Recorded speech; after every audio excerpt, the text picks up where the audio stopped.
नमस्कार, स्वागत है आपका इस चैनल में। आज हम बात करेंगे नवरात्रि में दुर्गा सप्तशती का पाठ करने से हमें किस फल की प्राप्ति होती है। वैसे तो जो भक्त जन व्रत करते हैं वह दुर्गा सप्तशती का पाठ करते हैं, और कुछ भक्त जन किसी कारणवश व्रत नहीं रख पाते, उन्हें भी दुर्गा सप्तशती का पाठ करना चाहिए। वैसे तो पूरी दुर्गा सप्तशती बहुत ही फलदायी मानी जाती है, लेकिन अगर आपकी कोई विशेष मनोकामना है, आपका कोई विशेष काम है, उसकी पूर्ति के लिए आप दुर्गा सप्तशती का पाठ करते हो तो आपको बहुत ही जल्द इसके परिणाम मिलेंगे। इस वीडियो में हम जानेंगे कि दुर्गा सप्तशती के कौन सा अध्याय का पाठ करने से साधक की कौन सी मनोकामना पूर्ण होगी और शीघ्र ही पूर्ण होगी।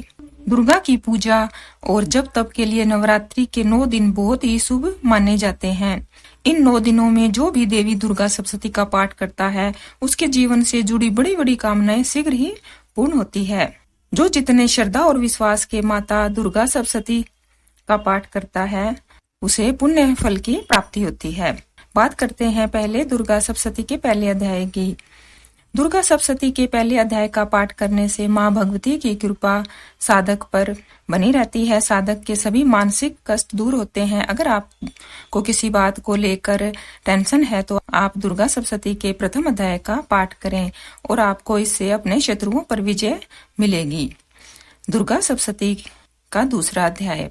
माता की पूजा में दुर्गा सप्तशती का दूसरा अध्याय पाठ करने से साधक को भूमि भवन से जुड़े मामलों में सफलता प्राप्त होती है। अगर आपका कोई कोर्ट केस चल रहा है, मुकदमा बहुत समय से चल रहा है, तो आप इन 9 दिनों में दुर्गा सप्तशती के दूसरे अध्याय का पाठ पूरी श्रद्धा और विश्वास से करिए। देवी पूजा के लिए दुर्गा सप्तशती का तीसरा पाठ करने पर साधक को जाने अनजाने शत्रुओं से छुटकारा मिलता है और जीवन से जुड़ी समस्याओं और अनेक प्रकार के विवाद दूर होते हैं। दुर्गा सप्तशती के चौथे अध्याय का पाठ करने से जीवन में ईश्वर की भक्ति बढ़ती है और साधक के मार्ग में ईश्वर भक्ति में कोई बाधा नहीं आती।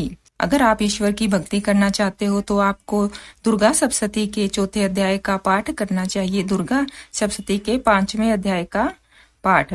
यदि आपको लगता है कि आपके आसपास नेगेटिव एनर्जी का वास रहता है, आप हमेशा डरे डरे रहते हैं, आपकी साधना कठिन और तप जप के बाद भी सफल नहीं हो पा रही, तो आपको दुर्गा सप्तशती के 5वें अध्याय का पाठ जरूर करना चाहिए। इस के पाठ करने से आपकी मनोकामना शीघ्र ही पूर्ण होगी। दुर्गा सप्तशती का छठा अध्याय। यदि असफलता को लेकर आपका मन हमेशा परेशान रहता है, आपके काम में कोई न कोई अड़चन आ ही जाती है, ऐसी समस्याओं से मुक्ति पाने के लिए आपको दुर्गा सप्तशती का छठा अध्याय का पाठ करना चाहिए।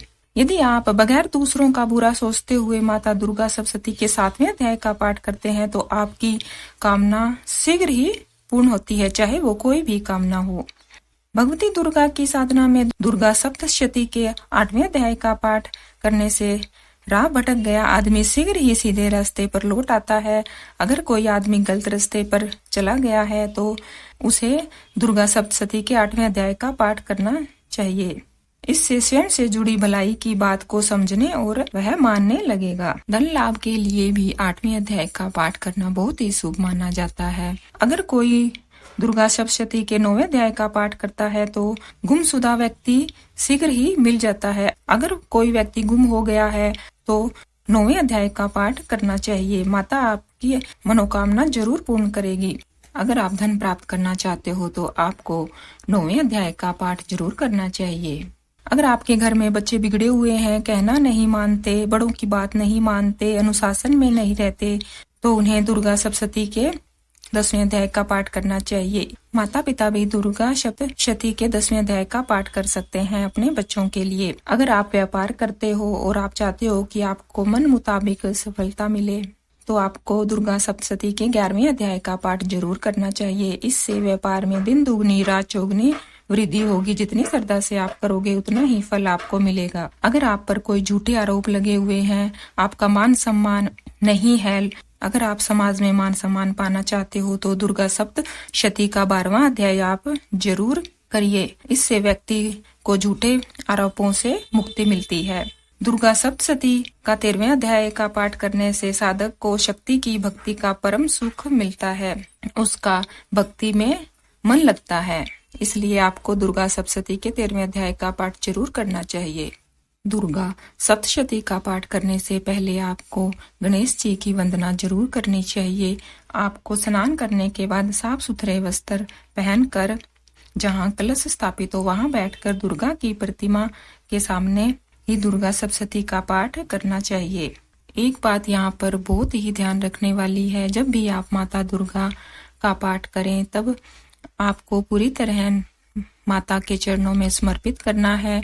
आपके अंदर कोई भी अहंकार नहीं होना चाहिए और आपको क्षमा याचना प्रार्थना जरूर करनी है। अपने जाने अनजाने में हुई भूलों की माता से माफी मांगनी है और अपना आचरण अच्छा रखना है, सात्विक रखना है। अगर आपके मन में किसी के प्रति द्वेष की भावना है तो वो भावना अपने मन से निकाल कर शुद्ध मन से माता रानी के जो भी हम मंत्रों का जाप करते हैं और दुर्गा सप्तशती का पाठ करते हैं तो माता रानी हमारी वो मनोकामना माता रानी शीघ्र ही पूरी करती है। जय माता रानी। धन्यवाद।